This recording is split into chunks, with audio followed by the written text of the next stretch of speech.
애굽에서 노예살이를 합니다.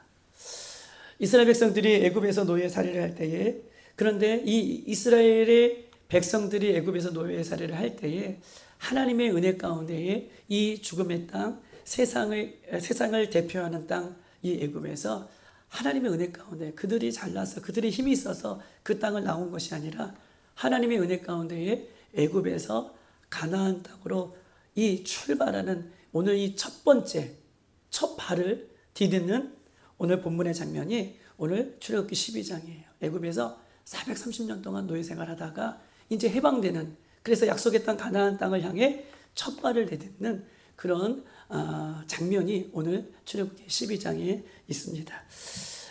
우리 사담이지만 이번 주에 우리 백승현 장로님 이사 신방을 잘 갔다 왔어요.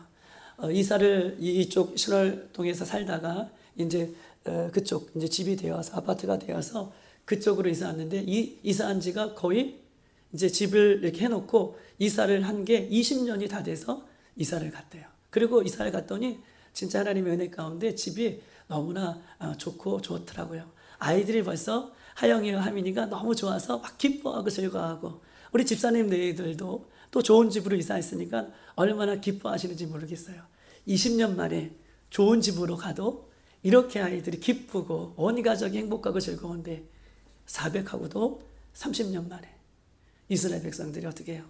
하나님의 약속의 땅 가나안 땅으로 지금 이사를 하는 첫 발을 내딛는 장면이 오늘의 본문의 장면인 것입니다. 여러분 보십시다.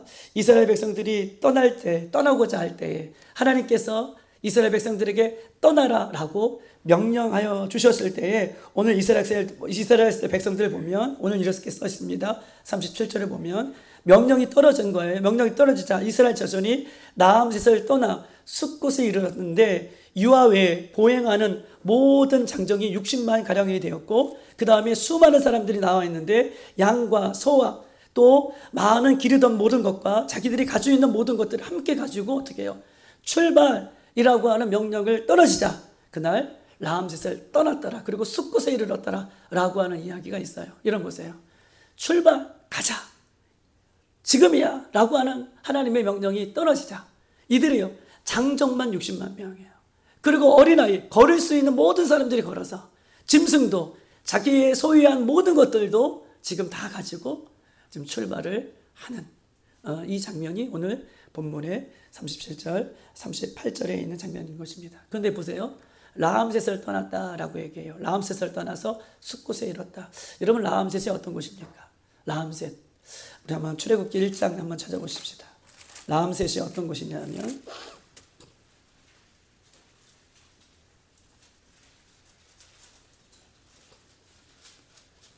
11절, 1장 11절 다 같이 한번 찾아보겠습니다. 1장 11절 시작. 감독들을 그 위에 세우고 그들에게 무거운 짐을 지워 괴롭게 하여 그들에게 바로를 위하여 국고성 비돔과 라암셋을 건축하게 하니라 라고 얘기하고 있습니다. 여러분 감독들을 그 위에 세웠대요. 이 감독들이라는 것은 이스라엘 백성들을 지키는 어떻게 해요? 사람들을 얘기해요. 그 전에는 감독들이 없었어요. 이 배경은 이렇습니다. 여러분 보세요. 애굽에 야곱의 아들 중에 누가 팔려가죠? 요셉이 팔려가요. 그리고 애굽에서 요셉이 어디까지 올라가요? 총리까지 올라가요. 그리고 나라를 잘 다스렸어요. 그리고 나사를 잘 다스릴 때에 그의 가족들, 야곱과 그의 부모님, 야곱과 그의 형제들 모든 식구들을 어떻게 해요? 자기가 지금 있는 총리로 섬기고 있는 애굽으로 어떻게 해요? 다 초청을 하죠. 그리고 야곱의 가족 70명이 어떻게 해요? 애굽으로 이주를 해요. 그런데 이스라엘 백성들이 계속해서 애굽 땅에 살면서 고생 땅에 살면서 어떤 일이 벌어지냐 하면 여러분 요셉이 영영히 살까요? 죽을까요? 요셉도 나이가 먹어 죽어요. 야곱은 먼저 죽었어요. 그의 형제들이 모두 죽어요. 그러면 430년 속에서는 요셉을 아는 사람들이 등장할까요? 모를까요? 이제 점점점 요셉이 훌륭한 역할을 했어도 요셉을 아는 사람이 별로 없어지는 거예요. 긴 세월 동안 우리 이승만 대통령이 여러분 귀한 일을 했음에도 불구하고 젊은 세대들은 이승만 대통령이 잘 몰라요. 제가 찾아봤어요. 6.25를 거치고 2025년도 올해는 6.25 몇 년 될까요? 75년이에요. 6.25 75년. 우리 초등학생 아이들에게 설문조사예요. 6.25가 뭐냐라고 했을 때 초등학생들은요. 6.25 세대가 아니기 때문에 6.25를 직접적으로 경험한 세대가 아니기 때문에 6.25가 뭔지 알까요? 모를까요? 몰라요. 6.25가 뭔지 모른대요. 요셉이 총리가 되었고 애굽에서 긴 세월을 거친 동안 야곱도 죽고 요셉도 죽고 그의 형제들도 죽고 요셉을 모르는 바로 왕이 새롭게 등장할 때에 이스라엘 백성들은 하나님의 어떤 은혜를 받았죠? 이스라엘 백성들은요 가는 곳마다 아이를 번성하고 충만한 그런 하나님께서 주신 은혜들을 마음껏 누려요. 그런데 요셉을 모르는 바로 왕이 등극하니 이스라엘 백성들의 수가 점점점 많아지는 거예요. 오늘 본문에 출발할 때 장정만 60만, 남녀노소 합해만 200만이 넘는 인구가 출애굽했다는 거예요. 새로운 바로가 등장했더니 이스라엘 백성들이 점점점 수가 많아져요. 그러면서 어떤 마음이 드냐면 이스라엘 백성들이 더 많아지면 나중에 전쟁이 일어나면, 이건 성경에 있는 말씀이에요. 나중에 전쟁이 일어나면 이스라엘 백성들이 변심하여서 어떻게 해요? 우리를 공격하고 이 애굽 땅을 떠나면 어떻게 될까라고 하는 고민에 빠져요. 그 새 왕이, 바로 왕이. 그래서 이스라엘 백성들로 하여금 자유를 착취하고 노동력을 착취하고 힘든 일을 할 수 있도록 그 이스라엘 백성들을 노예로 삼아버려요. 그리고 오늘 11절, 1장 11절 그들을 감독하는 감독들을 세우고 그들에게 무거운 짐을 주어 괴롭게 하여 그들에게 바로가 원하는 국고성, 이 국고성은 뭐예요? 국고성은 이거예요. 우리 사무엘 솔로몬 시대에도 국고성을 여러 군데 두었지만 이 국고성이라는 것은 나라의 보물을 간직하는 곳이에요. 나라의 보물을 간직하고 또 그 시대에는 가장 중요했던 것이 철, 동 이런 것들을 보관하는 장소예요. 아주 중요한 장소예요. 국고성을 어디에 세우냐 하면 오늘 본문에 보면 비돔과 라암셋에 건축하게 해요. 이 비돔과 라암셋의 국고성을 건축하기 위하여 지금 이스라엘 백성들을 노예로 삼고 그들을 감독을 세워서 그들의 노동력과 그들의 자유와 그들의 모든 것을 빼앗아 가장 힘들게 했던 것이 어디예요? 라암셋이다 라고 하는 이 이야기를 오늘 본문에서 이야기하고 있는데 하나님께서 이 애굽 땅에서 출발이라고 할 때에 명령이 떨어지자 이스라엘 백성들은 이 가장 애굽 땅에서 가장 힘든 이 라암셋에서 떠났다라고 하는 이야기로 오늘 본문은 우리에게 이야기를 하고 있는 것입니다. 사랑하는 여러분, 이스라엘 백성들은요 사망의 땅 애굽 땅에서 나올 때요 하나님께서 그 땅 가운데 나오라고 할 때에 하나님 잠깐만요 좋은 날짜 잡아가지고 떠날게요. 하나님 내일은 비가 올 것 같은데요 내일 모레 떠나겠습니다 라고 얘기하지 않았어요. 그렇게 생각하지도 않고 그렇게 여기지도 않았어요. 하나님이 떠나라 라고 하는 그날이 되자 이스라엘 백성들은 즉시 걸을 수 있는 모든 사람들이 함께 짐승과 가지고 있던 소유물들을 다 가지고 어떻게 해요? 즉시 하나님의 명령에 순종하여 지체 없이 명령을 따라 순종하여 떠났다라고 하는 것이 이 라암셋을 떠난 가장 첫 번째 이 이야기를 오늘 본문은 우리에게 이야기를 하고 있는 것입니다. 사랑하는 여러분, 오늘날 예수 그리스도를 믿는 성도들의 문제는 무엇입니까? 예수 그리스도를 믿는 성도들의 문제는 순종이 없다는 것입니다. 하나님께서 말씀으로 하나님께서 기도로 우리들에게 응답을 주셨어요. 떠나라. 그럼에도 불구하고 하나님을 믿는 예수 그리스도를 믿는 우리들은 즉각적인 순종, 즉 즉각을 빼더라도 순종하는 모습이 점점점 어려워지는 시대를 우리가 살고 있는 것입니다. 예수님은 믿음을 강조하면서 그 믿음은 순종의 믿음인 것을 그 믿음 속에서 예수님께서 강조하시면서 우리들에게 말씀하고 계셔요. 예수님은요 제자들에게 또 신약 성경에서 믿음을 강조하면서 그 믿음은 어떤 믿음인가 라고 했을 때 그 믿음은 순종하는 믿음에 대한 부분을 예수님께서 강조하고 계십니다. 즉 믿음은 하나님 말씀에 순종하는 것으로 증명되어지는 거예요. 믿음은 하나님 말씀에 순종하는 것으로 증명이 되어진 것이다. 즉 순종이 그 사람의 믿음의 어떻게 해요? 영적인 실력이에요. 그 사람이 믿음이 있다라고 얘기하면서 순종이 없다는 것은 영적인 믿음의 실력이 없다는 것을 얘기해요. 믿음은요, 순종인데 순종은요, 기적의 문을 여는 열쇠예요. 성경에 수많은 해답들이 있어요. 수많은 은혜들이 있어요. 수많은 보물들이 있어요. 그런데 이 수많은 보물들을 나의 것으로 삼을 수 있는 것은 순종이에요. 하나님 말씀에, 이 말씀에 순종할 때에 그 순종의 은혜들이 기적의 문을 열게 되는 열쇠라고 이렇게 이야기할 수 있는 것이에요. 그렇기 때문에 여러분 보십시다. 하나님의 말씀의 순종은요, 아무나 할 수 없어요. 하나님의 말씀에 아무리 얘기해도, 아무리 설교를 해도, 아무리 말씀을 읽어도, 아무리 하나님께서 기도에 응답을 주어도 다 순종할 것 같지만, 하나님께서 말씀으로, 하나님께서 기도로 응답해 주셔서 그 응답에 모두가 순종할 것 같지만 아니에요. 못해요. 믿음이 있는 사람만이 순종하는 거예요. 믿음이 있는 사람만 순종하게 되어 있음을 성경 우리에게 이야기를 하고 있는 것입니다. 여러분 426쪽 6쪽 한번 찾아보십니다. 구약성경 426쪽 426쪽 사무엘상 13장에 있는 말씀.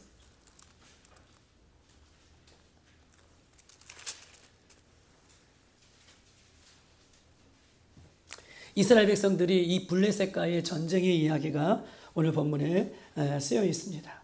자, 사무엘상 13장에 보면 5절에 이렇게 써 있어요. 5절 이렇게 써 있습니다. 5절 보면 블레셋 사람들이 이스라엘과 싸우려고 모였는데 병거가 몇 만이에요? 3만이고 마병이 얼마예요? 6천 명이고 백성은 해변에 모래같이 많더라. 그들이 올라와 베다된 동쪽에 맛으로 진을 쳤다라고 얘기하고 있습니다. 여러분 보세요. 이 블레셋이 이스라엘 백성들과 전쟁을 하려고 할 때에 이 블레셋의 병거가 3만이고요. 그 다음에 마병이 6천이에요.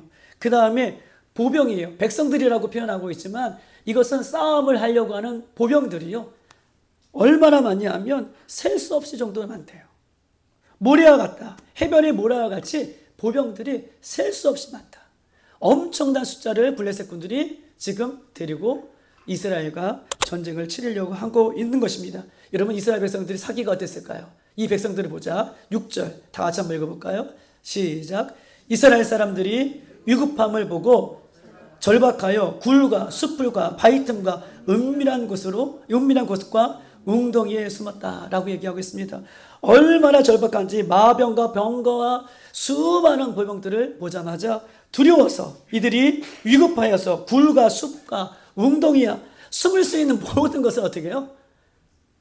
싸움을 하려고 지금 모였는데 그 숫자를 보자 엄청난 두려움에 사로잡혀서 이스라엘 백성의 군대가 숨을 수 있는 곳에 막 다 숨었다라고 하는 이야기를 하고 있는 것입니다. 여러분 보세요. 이스라엘 백성들이요 전쟁에 나가 승리하는 것은 어떨 때 승리하냐라고 할 때에 이스라엘 백성들이 전쟁에 나가 승리하는 비결은 하나님 앞에 제사를 드리면서 하나님 이 전쟁은 해야 되겠습니까? 이 전쟁은 하지 말아야 되겠습니까? 꼭 이스라엘 백성들이 하나님 앞에 예배하며 그 전쟁에 대한 것들을 물었다는 거예요. 그래서 하나님께서 이 전쟁은 하라라고 할 때에 그 말씀을 가지고 나아가면 전쟁은 백전백승이에요. 여러분 보십시다. 그런데요 블레셋과의 전투를 앞두고 하나님의 뜻을 묻기 위해 제사를 드려야 함에도 불구하고 여러분 오늘 본문은 제사를 못 드리는 이야기가 오늘 본문에 나와 있습니다. 한번 9절 한번 읽어보십시다. 9절 다 같이 한번 읽어볼까요? 시작. 사울이 이르되 번제 화목 제물을 이리로 가져오라 하여 번제를 드렸더라 라고 얘기하고 있습니다. 여러분 보세요. 하나님 앞에 묻고 하나님 앞에 기도하고 하나님 이 전쟁을 해야 됩니까? 하지 말아야 됩니까? 하나님의 뜻을 물어야 되는데 사무엘이 하나님의 제사장으로서 그 역할들을 해야 되는데 사무엘이 7일 동안이라 그 전쟁터에 오지 않으니 마음이 누가 급해요? 사울 왕이 마음이 급해버렸어요. 그래서 하나님 앞에 마땅히 제사를 드려야 할 제사장의 역할을 누가 빼앗는 거예요? 사울 왕이 빼앗았어요. 그리고 9절, 사울 왕이 번제와 화목제물을 이리로 가져오라 하며 번제를 하나님께 자기가 드려버립니다. 9절 그 내용을 하는 거예요. 제사장이 해야 할 역할을 뺏어서 지금 사울이 전쟁에 지금 백성들이 사기가 꺾인 거예요. 하나님의 백성들, 이스라엘 백성들 어디로 다 도망가요? 웅덩이와 숲과 막 이런 걸 도망가니까 이 전쟁은 이겨야 되는데 어쩔 수 없이가 아니라 이 사무엘이 7일 동안이나 늦게 오니 어떻게 해요? 이 사울 왕이 그 역할을 대신해서 번제를 하나님 앞에 드려버립니다. 여러분 10절에 보세요. 10절 이렇게 써요. 번제를 드리기를 마치자. 누가 드린 거 번제를요? 사울이 번제를 드리기를 마치자. 11절에 보면 이렇게 써 있어요. 사무엘이 이르되 왕이 행하신 것이 무엇이냐? 라고 얘기해요. 참 드라마틱해요. 번제를 사울 왕이 드리자마자 누가 왔어요? 누가 도착했어요? 사무엘이 도착했어요. 그리고 이 제사를 드린 것이 무엇이냐? 라고 지금 따지고 물었다는 것입니다. 그때에 사울 왕이 변명을 하죠. 우리 한번 보십시다. 12절 13절 읽어볼까요? 12절 13절 시작. 이에 내가 이르기를 블레셋 사람들이 나를 치러 길갈로 내려오거늘 내가 여호와께 은혜를 간구하지 못하였다 하고 부득이하여 번제를 드렸나이다 하니라. 사무엘이 사울에게 이르되 왕이 13절 다 같이 시작. 사무엘이 사울에게 이르되 왕이 망령 때에 행하였도다. 왕이 왕의 하나님 여호와께서 왕에게 내리신 명령을 지키지 아니하였도다. 그리하였더라면 여호와께서 이스라엘 위에 왕의 나라를 영원히 세웠거늘 하시거늘라고 얘기하고 있습니다. 이런 뭐라고 얘기해요? 변명을 하는 것이죠. 12절에 블레셋 사람이 나를 치러 길갈로 내려오거늘, 수많은 사람들이 길갈로 블레셋 사람들이 내려오거늘 내가 여호와께 은혜를 간구하기 위하여 살려달라고, 주님 살려달라고, 하나님 은혜를 베풀어 달라고, 이 전쟁에 이기게 해달라고 부득불 은혜를 간구하기 위하여 내가 번제를 드렸다라고 이렇게 이야기하고 있습니다. 그때에 사무엘이 사울에게 왕이 하나님의 명령을 어떻게 해요? 지키지 않았다라고 이렇게 이야기를 하고 있는 거예요. 여러분 뒷장으로 한번 더 넘어가 봅시다. 사무엘상 15장.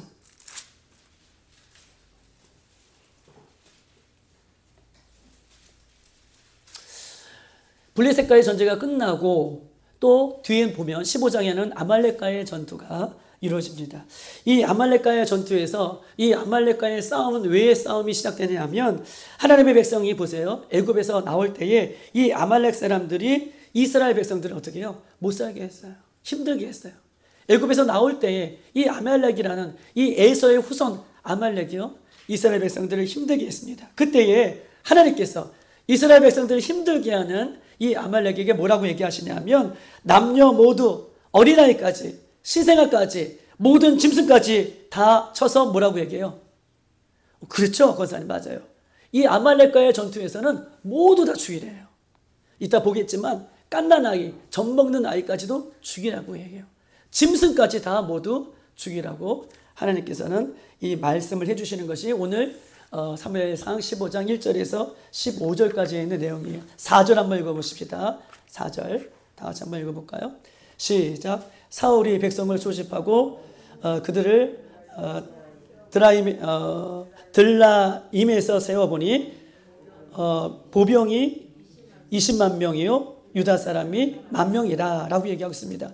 사울이 이제 아말렉과의 전투에서 싸우려고 사람들이 모았더니 20만 명이 모였어요. 그리고 20만 명이 모이고 유다 사람 10,000명이 모였어요. 그러면 총 21만 명이 지금 모여 있습니다. 자, 8절 한번 보십시다. 8절 다 같이 시작. 아말렉 사람의 왕 아각을 사로잡고 칼날로 그의 모든 백성을 진멸하되 라고 얘기하고 있습니다. 하나님께서 모든 것을 다 진멸하라 죽여라 라고 말씀해 주셨는데 지금 사울 왕이 아말렉과의 전투에서 그 아각 왕, 아말렉의 아각 왕을 사로잡고 모든 사람을 다 진멸하였다라 라고 얘기하고 있습니다. 그 다음에 9절에 보면 사울과 백성이 아각과 그의 양과 소와 가장 좋은 것 또는 기름진 것과 어린 양과 모든 좋은 것을 남기고 진멸하기를 즐겨 아니하고 가치 없고 하찮은 것은 진멸하니라. 사울 왕이요. 다른 것은 다 진멸했어요. 그런데 아말렉의 왕 아각은 사로잡았어요. 그리고 모든 것을 다 진멸하라고 말씀하여 주셨는데 하찮은 것, 보기 싫은 것, 귀찮은 것, 하기 아주 힘없는 것, 하찮은 것들은 다 죽이고 이 사울 왕이 보기에 살찐 것, 기름진 것, 좋은 것 이런 것들은 죽이지 않고 남겨두었더라 라고 이야기를 하고 있는 것입니다. 여러분 12절 한번 보십시다. 12절 보면 사울이 갈멜리로 자기를 위하여 뭘 세워요? 12절에 보면 기념비를 세워요. 이거는 내가 전쟁에서 승리한 것이다 라고 하는 마음으로 사울이 그 갈멜에서 기념비를 세웁니다. 그리고 13절 사울이 사울에게 이른즉 사무엘이 사울에게 이랬어요. 사무엘이 사울에게 이른즉 사울이 사무엘에게 말하기를 뭐라고 얘기해요? 이제 사무엘이 도착했어요. 사무엘이 도착했는데 사무엘을 보자마자 사울이 뭐라고 얘기해요? 13절에 보면 읽어볼까요? 13절 다 같이 한번 읽어봅시다. 시작. 사무엘이 사울에게 이른즉 사울이 그에게 이르되 원하건대 당신은 여호와의 복을 받으소서 내가 여호와의 명령을 행하나이다. 뭐라고 얘기해요? 사무엘이 도착하자마자 사울이 이렇게 얘기하는 거예요. 사무엘 나 하나님의 명령을 모두 다 행했어. 사무엘이 물어보지도 않았는데 사무엘을 보자마자 사울 왕이 나 하나님께서 명령하신 것 다 행했어 라고 13절에 이렇게 이야기를 하죠. 14절 한번 보십시다. 14절 다 같이 시작. 사무엘이 이르되 그러면 내 귀에 들려오는 이 양의 소리와 내 귀에 들리는 소의 소리는 어찌 됨이냐? 다 행했다고? 그런데 내 귀에 들리는 양의 소리, 소의 소리는 어찌미냐? 라고 얘기해요. 15절 변명하죠. 백성이 당신이 하나님께 제사하려고 가장 좋은 양과 소를 뭐예요? 남겨뒀대요. 맨 처음에는 다 행했대요. 그런데 사무엘이 야, 이 소의 소리, 양의 소리는 뭐냐? 라고 이하고 재치야 되물으니 사울 왕이 변명하기를 하나님께 가장 좋은 것으로 제사하기 위하여 남겨뒀다 라고 이렇게 이야기를 합니다. 그리고 18절 여호와께서 아말렉 사람을 진멸하되 다 없애기까지 치라 하셨거늘 이라고 책망해요. 18절 한번 읽어볼까요? 다 같이 시작. 또 여호와께서 왕을 길로 보내시며 이르시기를 가서 죄인 아말렉 사람을 진멸하라 다 없애기까지 치라 하셨거늘. 사무엘이 화가 났어요. 다행히 때문에요. 그런데 양의 소리는 뭐고 이 소의 소리는 뭡니까? 라고 얘기하면서 재차 하나님께서 사울에게 명령하셨던 그 얘기를 한 번 더 얘기하는 거예요.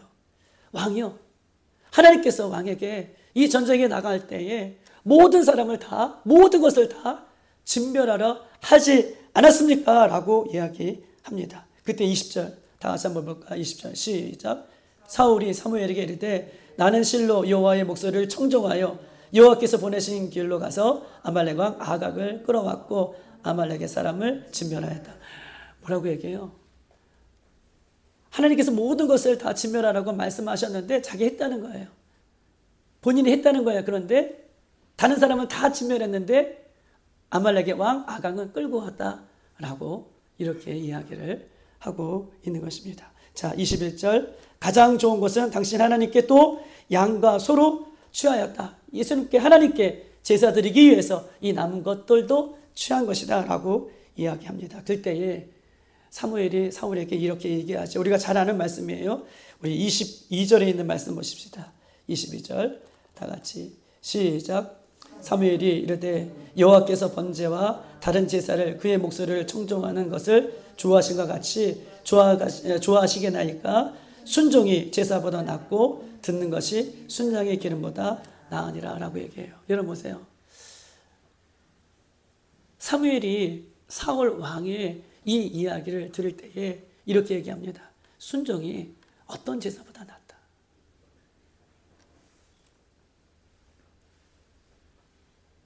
순종이 제사보다 낫고 듣는 것이 뭐예요? 하나님 말씀에 들어서 순종하는 것. 이것도 듣는 것은 하나님 말씀을 듣고 순종하는 것이 순양의 기름보다, 너가 제사를 드리려고 하는 그 기름, 좋은 것을 남겨뒀던 기름보다 낫다는 거예요. 듣는 것이 하나님 말씀에 듣고 순종하는 것이 제사보다 어떤 예물보다 더 하나님께서 기쁘시게 여기신다라고 이렇게 이야기를 하고 있는 거예요. 이 이야기를 하고 나서 이런 보십시다. 사무엘이 어떻게 하냐면 33절이에요. 33절. 맨 밑에 보면 33절 사무엘이 이르되 여호와 앞에서 어떻게 해요? 맨 밑에 여호와 앞에서 아각을 찍어 쪼개니라. 하나님의 말씀을요 그대로 사무엘이 지켜버려요. 다 찍어 없애라 라고 하는 이 명령에 사울이 지키지 않으니 사울이 보는 앞에서 그 아가강을 찢어 쪼개는 그 순종을 완성하는 그 모습을 오늘 본문은 우리에게 이야기를 하고 있는 것입니다. 사랑하는 여러분, 사울 왕은요 블레셋과의 전투에서 이스라엘 백성들이 블레셋의 수많은 병거들과 무기들과 또 이 군인들을 바라보며 이스라엘 백성들이 사기가 떨어지고 또 이 사무엘이 빨리 오지 않자 자기가 먼저 제사를 지냈습니다. 그리고 사울은요 그 이후에 아말렉과의 전투에서 하나님의 모든 것을 다 진멸하라 죽여라 라고 하는 말씀 속에서도 사울은요 아가강을 포로로 잡아왔고 또 자기가 보기에 가장 좋은 것들을 취하여서 가져온 것을 오늘 본문은 이 두 사건을 우리에게 이야기를 하고 있는 것입니다. 사울 왕은요 자신의 행동을 정당화하고 합리화해요. 두 번 다 정당화하고 합리화합니다. 왜냐하면 제가 이렇게 한 것은요 누구 때문이라는 거예요? 사무엘 때문이에요. 사무엘이 늦게 왔거든요 라고 얘기해요. 내가 이렇게 순종하지 못했던 것은요 합리화하고 정당화합니다. 제사를 드리기 위해요. 아말렉과의 싸움에서 빨리 제사를 드려서 내가 승리하기 위해서 어떻게 해요? 이렇게 했습니다 라고 말을 하는 것이죠. 여러분 이 사울왕의 모습 속에서도 우리의 모습을 얼마든지 발견할 수 있습니다. 하나님, 제 생각에는요 이것이 더 효과적입니다. 하나님, 제 생각에는요 이 방법이 더 설득력이 있어요. 하나님, 이럴 수 없어요. 이거 너무 부당한 거 아니에요? 하나님, 이것을 다 싫어한다고요. 이렇게 하면 사람들이 좋아한다고요. 하나님, 융통성을 가져요. 지금이 어느 시대인데요. 하나님, 좋아요. 하나님께서 이렇게 말씀해 주셨으니 하나님 말씀은 말씀이고 이 방법을 아십시다. 하나님 반, 내 방법 반, 이렇게 하는 것이 좋겠습니다. 하나님 말씀은요 하지 말아라, 해라, 이 두 가지로 성경은 우리에게 말씀하고 계십니다. 예수님을 믿는 성도들차 하나님 말씀대로 살아가기를 힘들어하는 시대를 살고 있어요. 하나님 해라, 하지 말아라, 이 두 말씀으로 성경 모든 것이 기록되어 있는데 이 말씀을 지키기 위해서 예수 그리스도를 믿는 사람들조차 해라, 하지 말라, 이 말씀에 모두 힘들어한다는 거예요. 그래서 조금씩 타협점을 찾습니다. 적당한 구실을 찾습니다. 하나님 말씀을 적당하게 흉내를 내는 그런 모습을 살고 있어요. 구실을 찾죠. 그리고 적당한 타협점을 찾아요. 그러면서 순종하는 것이 아니라 순종하는 흉내를 내고 있는 사람들이 얼마나 많은지 모릅니다. 그리고 하나님 말씀에 순종했다고, 하나님 말씀대로 내가 살았다고 이렇게 당당하게 말하는 사람들이 이런 많이 있습니다. 여러분, 하나님 말씀에 정말 우리가 순종하고 살아가고 있습니까? 하나님의 요구하시는 대로 우리는 순종의 열매를 우리가 내 삶 가운데 거두며 살고 있습니까? 중요한 것은 우리가 하나님께 들은 대로 수많은 이유들, 하나님께서 우리에게 말씀해 주시는 이 말씀을 들었음에도 불구하고 우리들은 수많은 이유로 순전히 내 생각에서 나온 것으로 순종을 한다는 것이 문제예요. 여러분 보세요. 하나님께서 우리에게 말씀해 주셨어요. 그 말씀 알았어요. 그런데 순종을 할 때에 그 순종이 내 생각에서 나오는 순종을 한다는 거예요. 다시 하나님이 말씀해 주셨어요. 그런데 하나님의 말씀을 듣고 음성을 듣고 하나님의 말씀 가운데 순종하는 것이 아니라 하나님의 말씀을 듣고 하나님의 음성을 듣고 내 생각에서 순종이 되어지기 때문에 순종으로 나아가지 못하는 거예요. 내 생각에는 하나님 말씀을 들었어요. 하나님의 음성을 들었어요. 그런데 거기에 뭘 붙여요? 내 생각에는.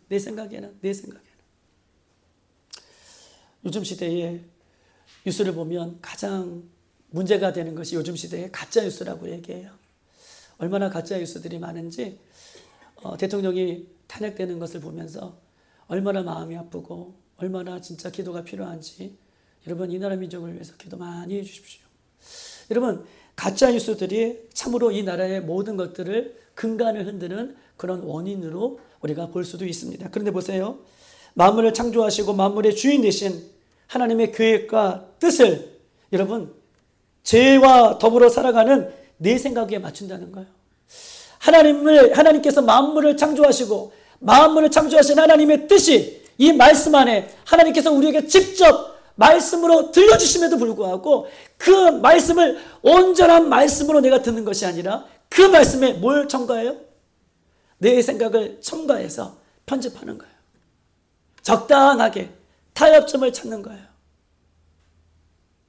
뺄 건 빼고 붙일 건 붙이고 내게 유익이 되고 내가 부담이 없고 내가 할 수 있는 거 이것들을 계산해서 취하고 나머지는 다 어떻게 해요? 버리는 거예요. 사울의 순종을 보면 온전한 순종이 아니에요. 어느 정도는 해요. 반 정도는 해요. 그런데 하나님께서는 그것을 순종이라고 얘기하지 않아요.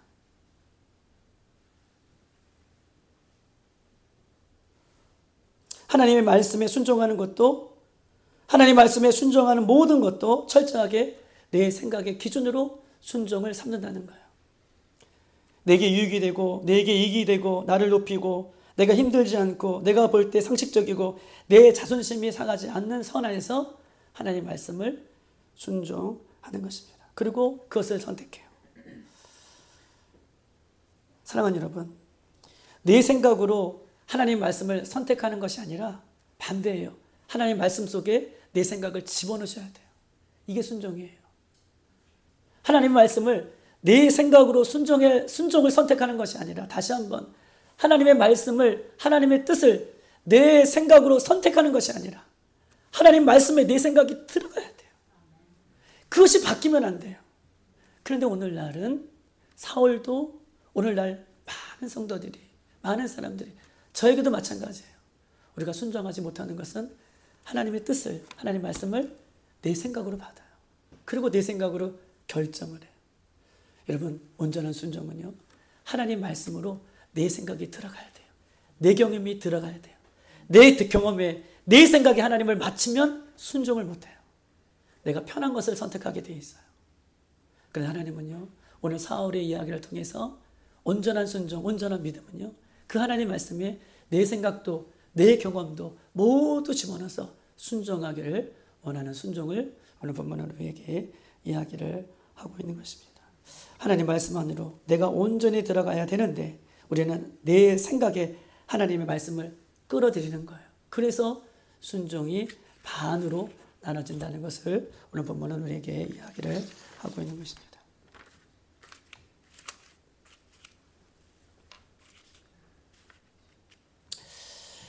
예수님께서 하나님의 명령을 따라 이 땅에 육신의 몸을 입고 사람의 모습을 가지고 이 땅에 내려오셨습니다. 예수님은 하나님이심에도 불구하고 하나님과 동등됨을 취하지 아니하시고 인간을 구원하시기 위하여 이 땅에 오셨고 30년 동안 이 땅에 사시다가 3년 동안은 공생의 사역을 하시다가 결국은 십자가에 우리 죄를 위하여 못 박혀 돌아가셨어요. 제가 생각하기에 예수님 이렇게 인간의 몸으로 입고 오시고 마지막 십자가에 돌아가시는 그 모습으로 돌아가시는 것이 아니라 제 생각에는요 예수님께서 이 땅에 천군 만마를 멋지게 데려오셔서 그 당시에 로마잖아요.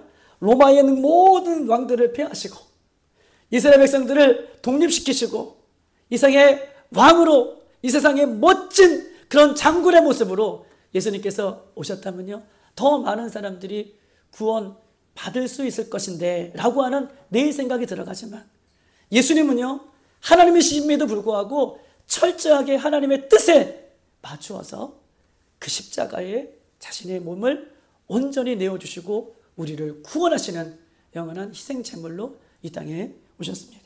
여러분, 요한복음 4장 34절에 이렇게 써있어요. 한번 찾아보십시다. 요한복음 34장. 요한복음 4장 34절.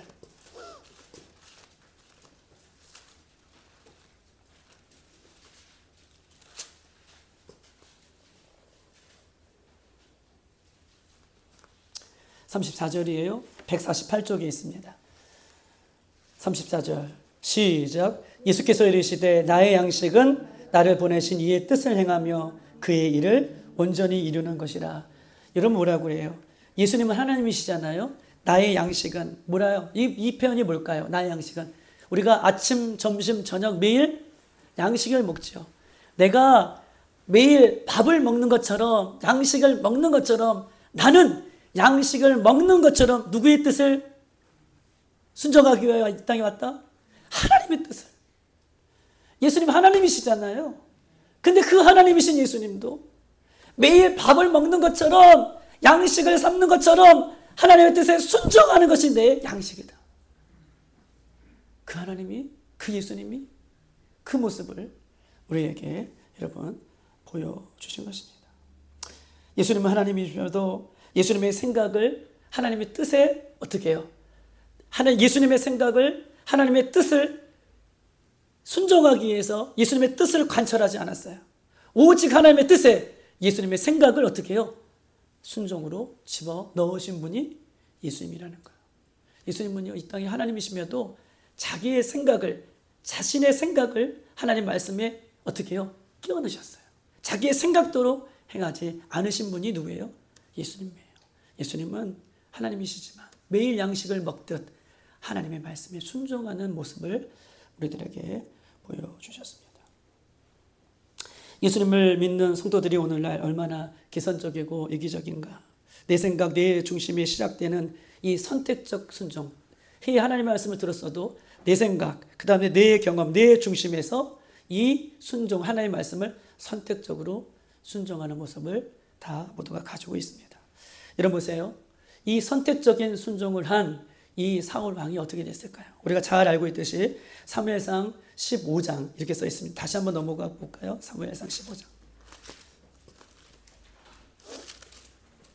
433쪽에 있습니다.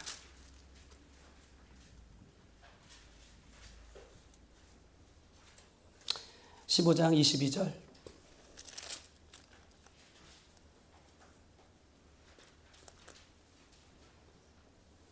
(22절) 23절. 순종이 제사보다 낫고 순양의 기름보다 순종하는 것이 더 낫다라고 말씀하여 주시고, 23절 다 같이 한번 읽어봅시다. 시작. 이는 거역하는 것은 점치는 죄와 같고 완고한 것은 사신 우상에게 절하는 죄와 같음이라. 뭐라고 써 있어요? 우리는 순종이 제사보다 낫고 이 기름진 것이 이 기름진 것을 드리는 것보다 순종하는 것을 하나님께서 더 기뻐하신다만 우리는 날마다 외우고 있잖아요. 그렇죠? 우리 이 말씀을 너무 좋아하는 말씀이잖아요. 근데 23절은 아주 우리에게 무서운 얘기 하나를 하고 있습니다. 하나님 말씀에 순종하지 않고 거역하는 것은 뭐라는 거예요? 점치는 죄와 같아요. 우상 앞에 점을 치는, 하나님 가장 싫어하는 점을 치는 것 같고, 완고한 것은 하나님의 말씀을 들어도 내가 온전히 순종하지 못하는 마음, 완고한 마음이에요. 완고한 것은 사실 우상에게 절하는 죄와 같다. 우상 앞에서 절하는 죄와 같이 여긴다라고 얘기해요. 그리고 23절 끝에는 이렇게 씁니다. 이 끝에는 이렇게 써 있어요. 여호와의 말씀을 버렸으므로, 사울 왕이 여호와의 말씀을 버렸으므로 여호와께서도 왕을 버려 왕되지 못하게 하셨느니라 라고, 하나님께서도 순종하지 않는 자를 버리신다라고 이렇게 이야기하고 있는 것입니다. 사랑하는 여러분, 선택적 순종은요, 불순종이에요. 오늘 사울을 얘기했죠. 사울은 지켰어요. 어느 정도는 지켰어요. 그런데 다 지키지 못해요. 선택적 순종은요, 주님 보시기에, 하나님 보시기에 반쪽짜리 순종이라고 보지 않으시고 불순종이라고 보세요. 선택적 순종은 내가 선택하는 거. 하나님 말씀을 들었어요. 그리고 내 생각하고 내 경험으로 막 계산해서 선택해서 순종하는 거예요. 그 순종은요, 하나님 보시기에 불순종이다 라고 이야기를 하고 있는 것입니다. 어느 부분만 순종하는 것도 하나님 보시기에 뭐예요? 그렇죠. 불순종하는 거. 어느 부분만 선택해서 순종하는 거. 이것도 하나님 보시기에 불순종입니다. 여러분, 마지막 결론이에요. 251쪽. 한번 찾아보십시다. 민수기에 있는 말씀 251쪽.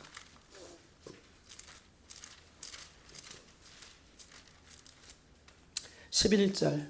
민수기 32장 11절. 다 같이 한번 찾아보십시다.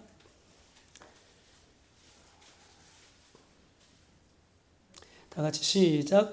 애굽에서 나온 자들이 20세 이상이므로 한 사람도 내가 아브라함과 이삭과 야곱에게 맹세한 땅을 결코 보지 못하리니 이는 그들이 나를 온전히 따르지 아니하였다. 여러분, 20세 이상 1세대예요. 애굽에서 나온 1세대. 20세 이사당은요, 20세 이상 된 1세대, 애굽에서 나온 1세대들은 한 명도 빠짐없이 어디에요? 가나안 땅에 들어가지 못하였다. 하나님 부르심을 받았죠.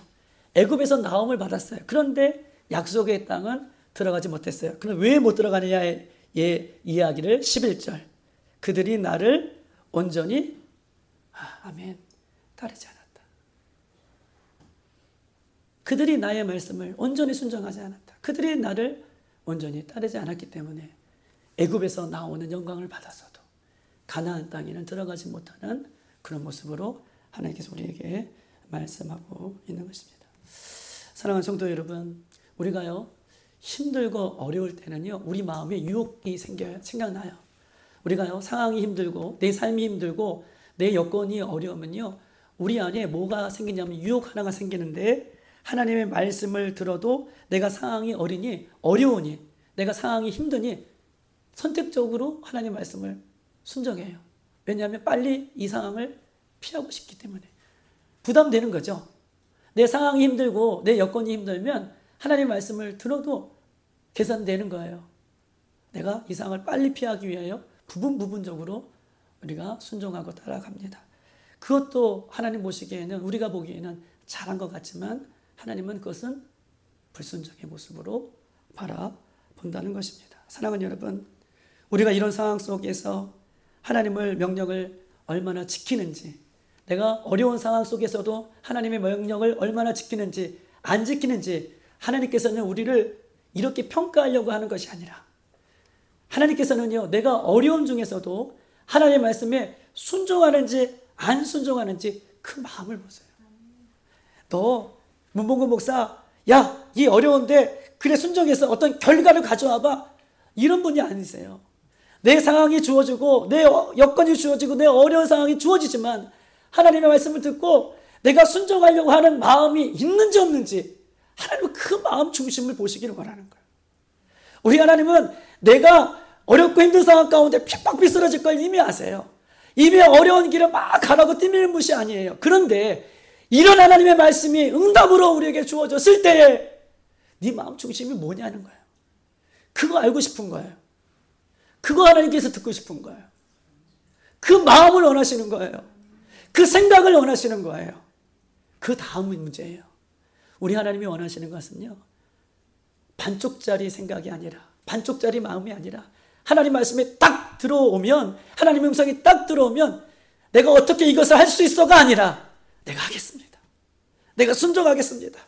주님이 말씀이니 내 생각과 내 경험을 집어넣고 하나님 말씀에 순종하겠습니다 라고 하는 이 마음을 하나님께서 보기를 원하시고 듣기를 원하세요. 그 다음에는 우리 하나님께서 함께 동행하면서 그 일들을 어떻게 해요? 여러분, 전쟁에서 누가 이겨요? 누가 싸워서 이겨요? 하나님이 싸우시신다니까요. 내가 마음만 그렇게 먹으셔야 되는 거예요. 그런 생각을, 그런 마음을 여러분 품으실 때에 그 다음은 누가 싸워주세요? 우리 하나님이 싸워주세요. 우리 하나님은 우리 중심을 알고 싶은 거예요. 네가 그런 상황 가운데도 할 수 있느냐? 내가 하겠습니다. 그런 가운데에도 하나님 말씀을 순종하겠느냐? 내가 순종하겠습니다. 그 고백, 그 마음, 그 생각을 들이시고 그 다음부터는 하나님이 우리를 위해 싸워주시는 사실들을 기억하시겠으면 좋겠습니다. 사랑하는 여러분, 예수님의 참된 제자는요, 무조건 순종해요. 하나님의 말씀이라면, 예수님의 말씀이라면, 설사 내 생명과 내 피와 내 심장을 요구하는 하나님의 요구가 있더라도 내가 하겠습니다, 내가 순종하겠습니다 라고 하는 그 순종을 들으시고 오히려 우리의 생명을 살려주시는 분이 우리 하나님 것입니다.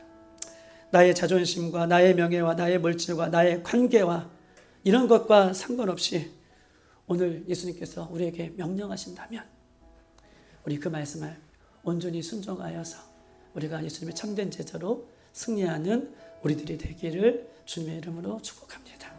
여러분이 다 같이 한번 기도하도록 하겠습니다.